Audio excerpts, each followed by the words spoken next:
पुढच्या घडामोडीकडे ठाकरेंचे शिवसेनेचे आमदार नितीन देशमुख यांच्याकडून एकनाथ शिंदे यांचा सैतान असा उल्लेख करण्यात आलाय। शिंदेंच्या पक्षाचं आयुष्य कोंबडीच्या आयुष्या एवढं असल्याचंही नितीन देशमुख यांनी म्हटलंय। तर नितीन देशमुख स्वतः सैतान आहेत असं शिरसाट यांनी म्हटलंय। चिल्लर लोकांनी केलेल्या टीकेला उत्तर देत नाही असंही शिरसाट यांनी म्हटलंय।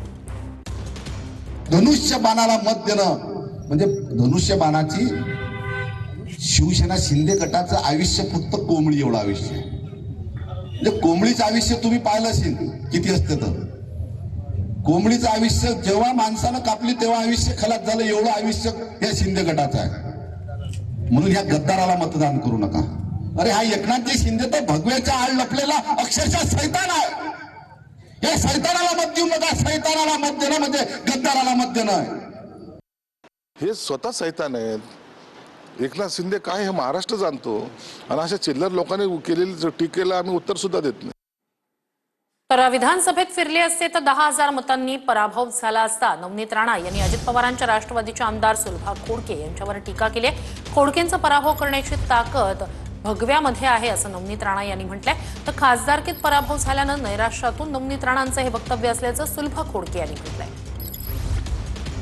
उन्होंने शुक्र मानना कि विधानसभा में मैं अमरावती नहीं घूमी। जो 2000 से चुन के आए ना 10,000 से गिराने की ताकत मेरा भगवा रखता है। वो मुझे क्या ईमानदारी सिखाएंगे जिनको लोकसभा में उनका फोटो मेरे मोदी जी के बैनर पे चलता नहीं था।